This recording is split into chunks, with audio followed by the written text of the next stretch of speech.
I'm known to say that mastery is something you achieve slowly and over time. If you're on a mastery path, whether it's in your Agile practice or your leadership game, it's always fun to do a little bit of a tune-up. So are you up for it? Let's do it. That's this week on the Badass Agile Podcast.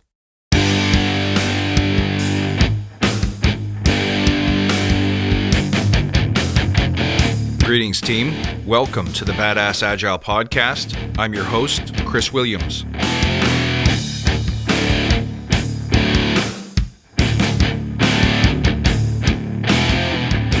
Hello, my badass friends. How are you? Wonderful to see you. Hope things are progressing well for you. If mastery is indeed a journey, then there are some things that you should be paying attention to. Just do a little gut check, some self-inspection. Make sure you're focusing on the right things, and if you're not, it's time to refocus. But before we dig into it, let's take a moment to remember why we're here. To create an elite tribe of leaders who truly serve their clients and communities by doing what matters and what works, relentlessly chasing value and excellence like a badass. There's so many resources out there about what you need to do to be agile, but we're focused on who you need to become in order to lead teams. So let's hammer down those fundamentals to create a unique and powerful force in this industry. And remember, if this helps you, tell your friends. Okay, time to dig deep, my friends. Look, if you're on a path to try to get better at Agile, better at whatever your skill set happens to be, better as an instructor, as a leader of people, you can't get impatient. You can't try to jump from where you are today to what perfect looks like in your mind. And remember that perfect is actually not even achievable.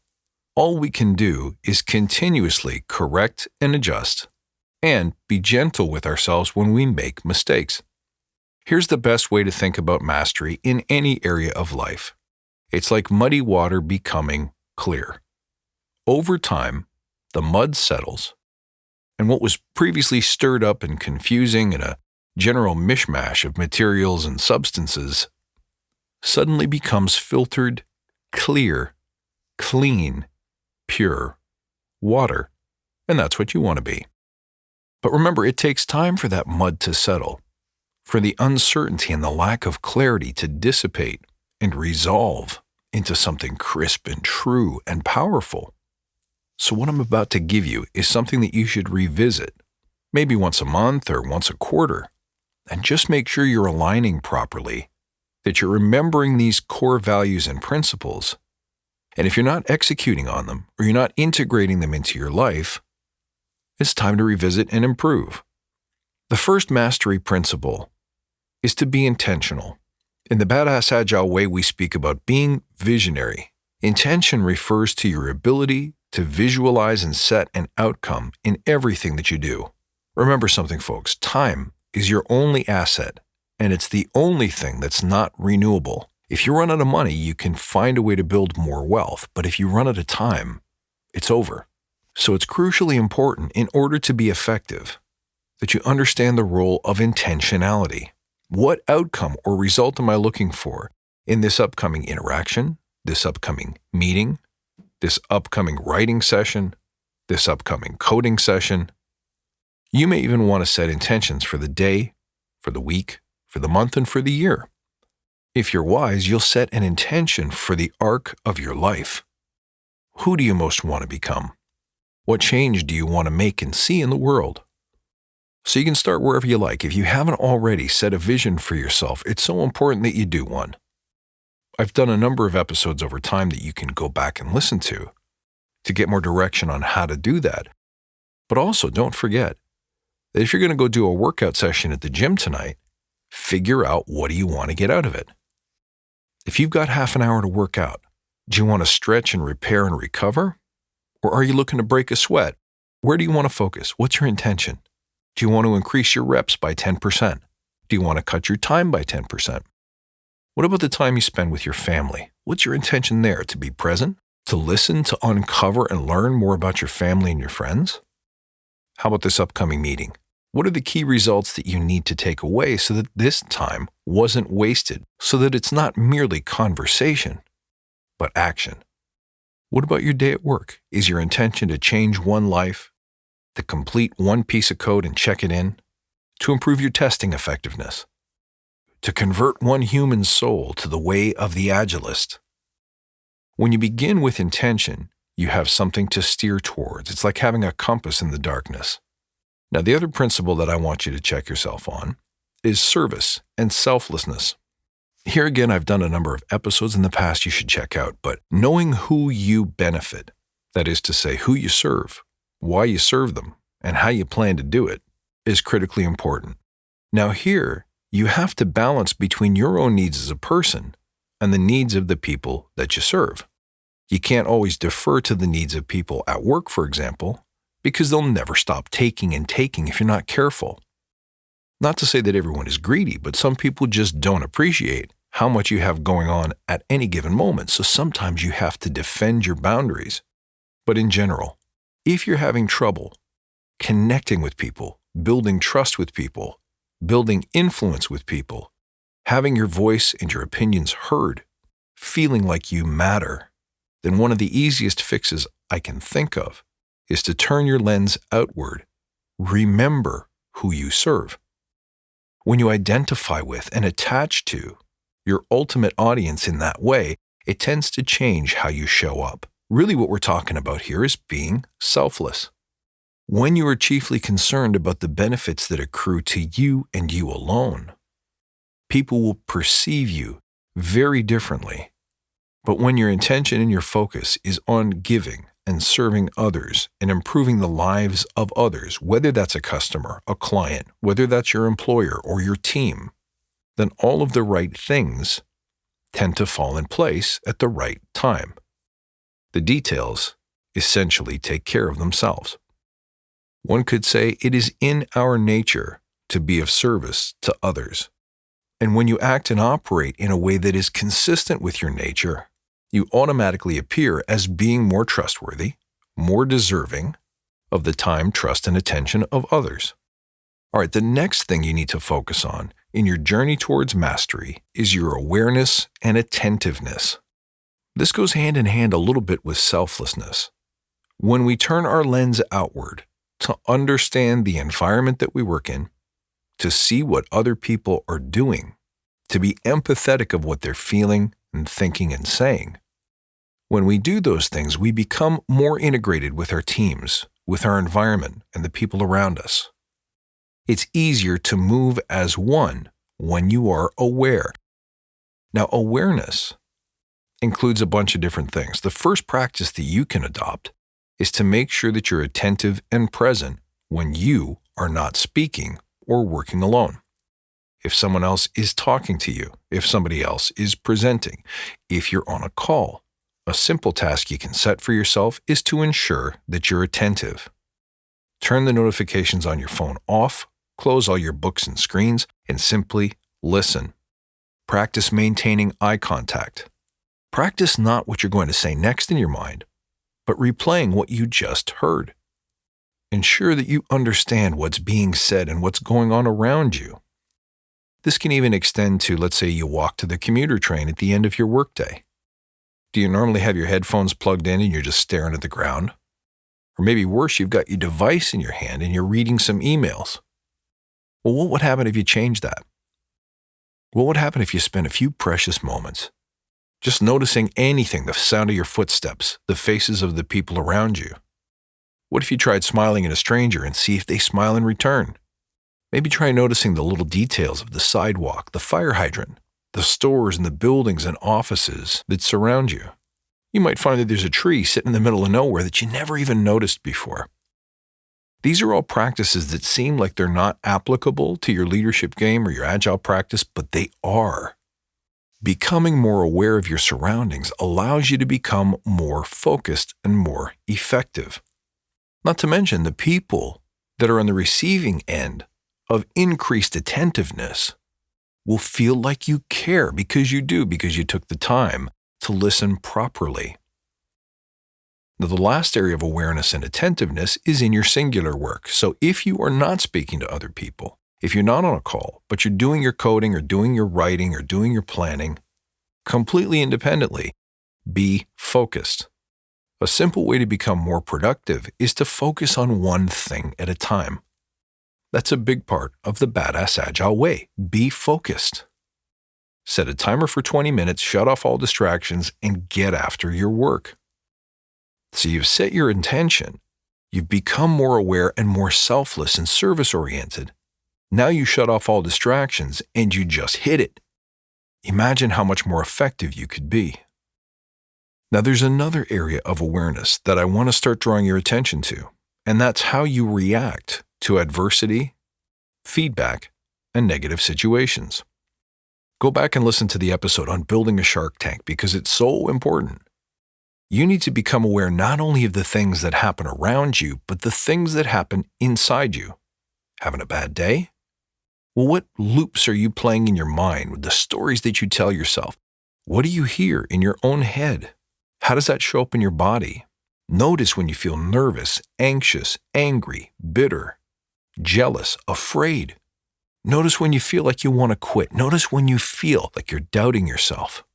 Here, your practice of awareness and stillness will serve you greatly in allowing you to know when your reactions are based on meanings that don't even exist. Here's what I mean by that. Imagine you write a social media post, and you're really proud of it. You think it's insightful and intuitive and impactful, and then someone in your office walks by and says, "Hey, saw your article. It wasn't my favorite." Whoa, how would that make you feel? It probably would make you feel rejected or hurt or angry, resentful, vengeful, a bunch of different things, right? You could even feel it boiling up in your gut. You can feel your belly starting to heat up. You can feel your hands start to tremble. But all of that happened because of the meaning you associated with those words. What if your friend was a really big fan of your writing, has read all of your articles, and that one just wasn't the one he liked best? See, because where you automatically go with it is, that wasn't my favorite means it wasn't any good. I didn't like it. But you choose what meaning to assign. You can never be 100% sure about what the different events, conversations, and opinions actually mean. They're outside of you. Because they're outside of you, you can't control them. And the ancient wisdom says, the time you spend worrying about things you can't control is time that is most certainly wasted. At the end of the day, if your friend doesn't like your article, does that mean you should stop writing? Hopefully not. Far better to be driven by your internal compass than by the opinions and the will of the mob. Is there an opportunity to improve with somebody's feedback? Absolutely. So your job is to balance what kind of feedback is actually helpful that you want to incorporate and what feedback is simply your buddy having a bad day. What if he got severely criticized at home or in the first call of the day, and he's just taking his anger and his feelings of not being good enough out on you by being judgmental and critical? Has that ever happened to you before? So the point is, you can't know, but the meaning that you attach to it shapes the conversation that goes on in your head, and it's that conversation that ruins careers. It causes people to react in ways that are totally non-productive. They'll quit, they'll lash out in anger, they'll seek revenge. Non-productive, in fact, destructive behaviors, all because you can't control your reactions. So being more aware of how you react to judgment, criticism, bad news, feedback, or negative events matters. I mean, you don't want to be the person in the soccer stadium when a riot breaks out that's trampling on people just to get to the doors.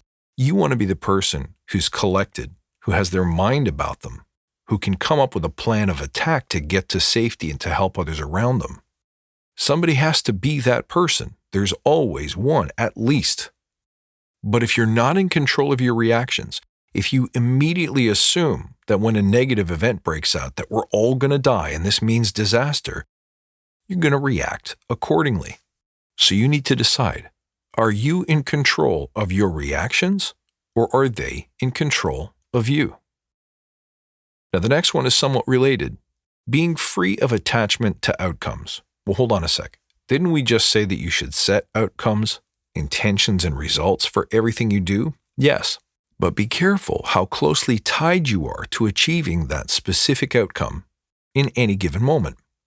What I mean by that is, the purpose of intention is having intention itself, because it drives you and moves you in ways that are more likely to yield the results you're looking for. But failure to meet that outcome is not necessarily failure, because once again, a meeting goes sideways, you don't achieve what you wanted to achieve. That may have been completely out of your control. Maybe you don't have the skills to navigate the people in the room who are driving the conversation sideways. Well, that can come with practice. But if you beat yourself up because you didn't nail your intention in this moment, in this hour, you're setting yourself up for more frustration and for increased feelings of failure and unworthiness. The same happens if you apply for a job and you don't get it. If your intention is to nail the interview and to land the job, that's great, that's super motivating. That'll help you behave in ways that are likely to help you succeed. But from time to time, you won't nail the job. You won't be the best candidate. In which case, your sense of worthiness can easily be threatened.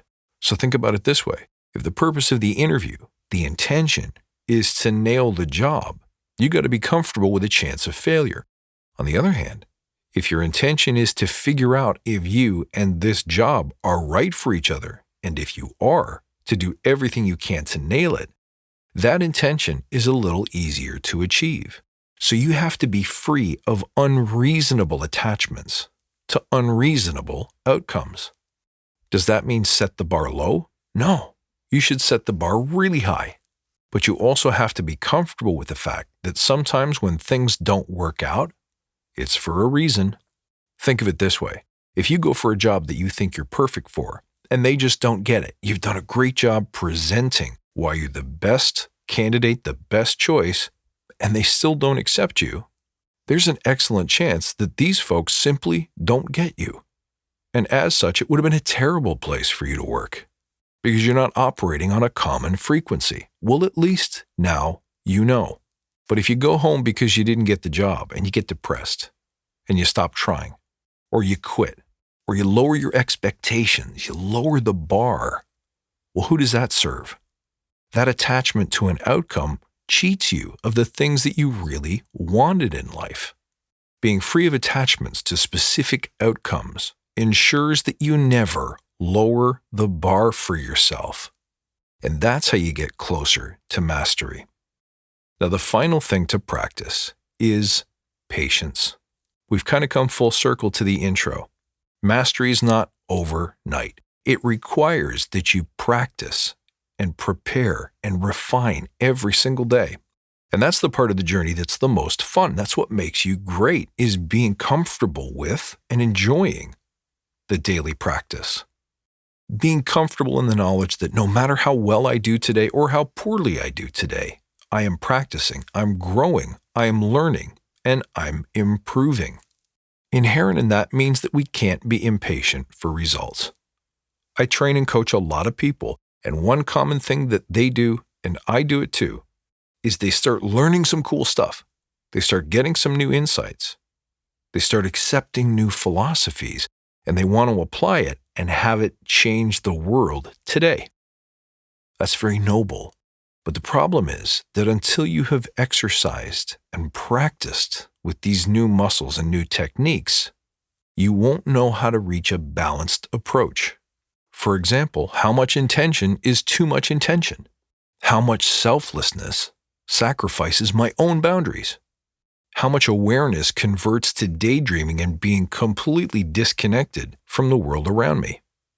When does freedom from attachment turn to aimlessness? You gotta practice to find the answers to those questions.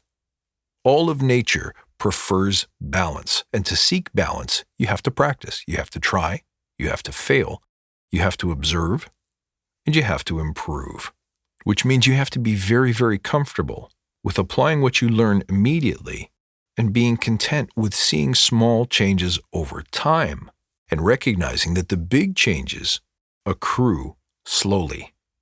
Because if you have to get results tomorrow in order to stay the course, you're going to jump ship way too early. And in my experience, you're going to jump off just before the good stuff starts to happen, which is not where we want you to go.